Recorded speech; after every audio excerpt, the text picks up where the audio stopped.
In the spirit of relaunch week, we'll be uploading some of our original investigations to give you guys an idea of the kind of work that we do. Up first is an investigation into Kik Messenger, which we found widespread sexual abuse on. We did this in partnership with Forbes, so let us know what you think and don't forget to like and share.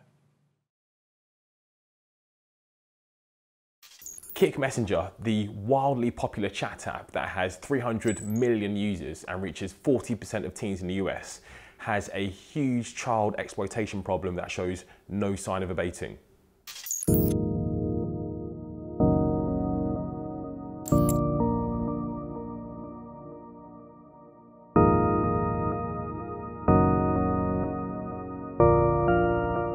Last year, when police arrested registered sex offender Thomas Paul Keeler II for solicitation of a minor, they discovered he was an avid user of Kik Messenger.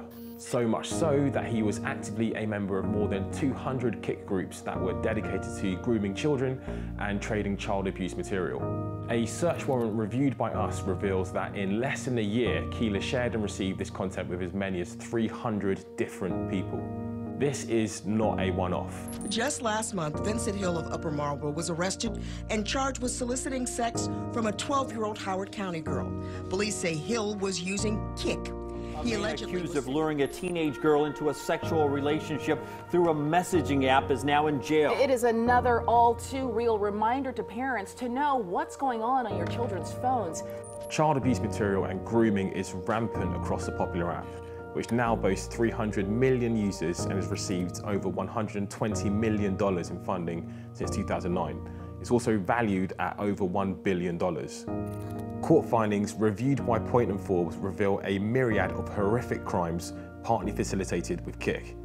Take the case of William Steinhaus, for example, who pled guilty in late 2016 to taking sexually explicit pictures of himself with a 2-year-old who was occasionally in his custody, sharing them with 25 other Kik users, some of whom he talked about what to do to the infant. He was eventually sentenced to 25 years. There is an overwhelming number of these sorts of cases in the court documents we reviewed, each as horrific as the last. It appears that Kik has become the de facto app for grooming children online. The court documents show that both police and offenders would suggest moving conversations started on Craigslist and email over to Kik.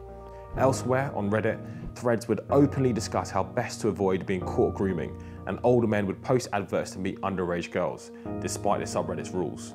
One police officer in the document commented that Kik Messenger is frequently used by individuals who trade child pornography because it's free, simple to set up, easily accessible, potentially anonymous, and allows users to share digital data privately.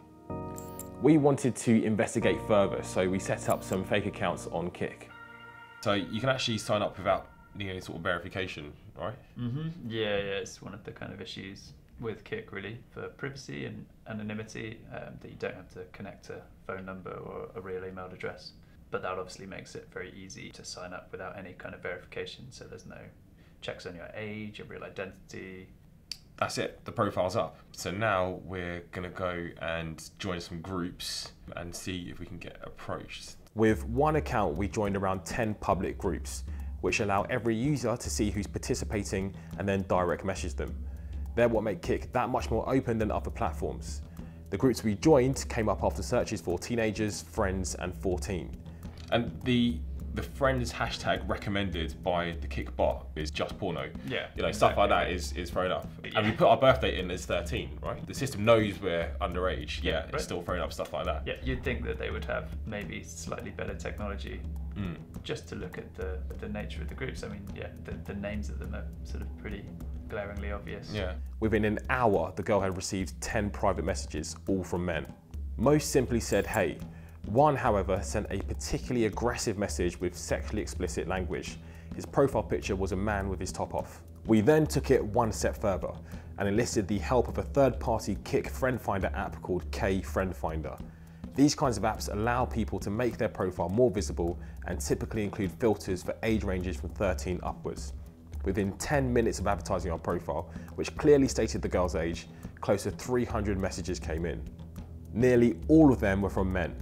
Many of them contained aggressive sexual content and a disturbing amount sent unsolicited images of male genitalia. Messages kept coming in at an astonishing rate by the time we closed the profile.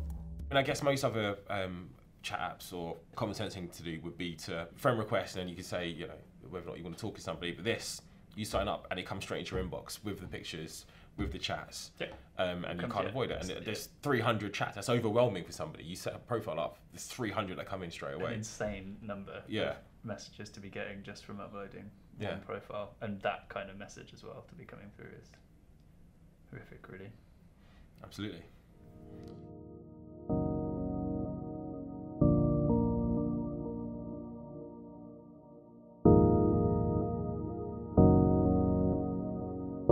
Within minutes, we were able to set up a profile without the need to verify our identity or even our phone number, and receive explicit messages and images from men believing we were a child.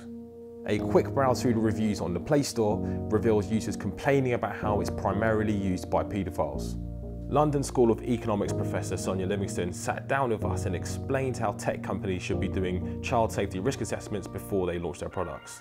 Just as happens if you build a new road, or you put out a new food product, or you build a new car. I mean, you imagine the unintended as well as your planned costs and risks, and you build that in. So what company could possibly develop a service and not realise kids will use it? So you think that, say, startups, they should be doing risk assessments for this exact sort of usage of their application? They should be doing risk assessments in advance of offering a service to anticipate what the possible downsides are, including unintended consequences, unanticipated users. Does it look to you like Kik may not have done enough of a risk assessment? It looks to me like Kik has not done any kind of a risk assessment. Yes, if they've allowed for anonymous communication without sufficient privacy and safety controls, and they, as I understand it, are not especially responsive when complaints or problems are reported to them.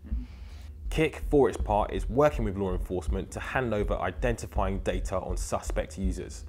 It also holds regular seminars for law enforcement and training videos on how Kik works. This suggests Kik encourages the police using the app as a honeypot to sting paedophiles. This is backed up by court documents which show that law enforcement is deliberately using Kik to lure and trap paedophiles.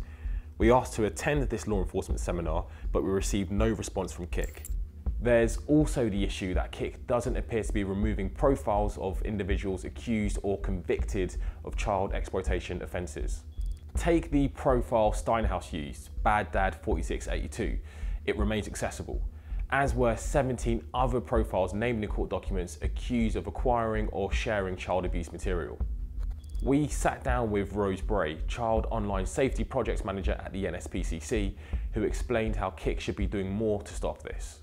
What kinds of advice, say, I'm talking specifically about Kik, what could they do better when it comes to protecting children? What we'd like to see is all social networks sign up to a set of minimum standards focusing on child safety. So within that, there would be bespoke accounts for under 18s, so safer accounts for children and young people. That would be things like privacy settings turned on and at their highest setting, location settings turned off by default, really clear and easy reporting and blocking procedures. As well as these things, we'd like to see social networks invest more in moderation teams, so having actual bodies on the ground who are fully trained in child protection. We reached out to Kik for a response. Here's what he said. We want all users to be safe on Kik, and will continue to make Kik a safe, positive and productive place for our users to interact. We are continuing to increase our investment in this area, as safety is a priority for us. We can and will do a better job of proactively removing accounts for users who have been convicted of crimes related to child abuse, and we will continue to improve and invest in safety on Kik. This has been a joint Point and Forbes investigation with me, Jay McGregor, and Tom Fox Brewster. Thanks for watching. Don't forget to subscribe, and we'll see you next time.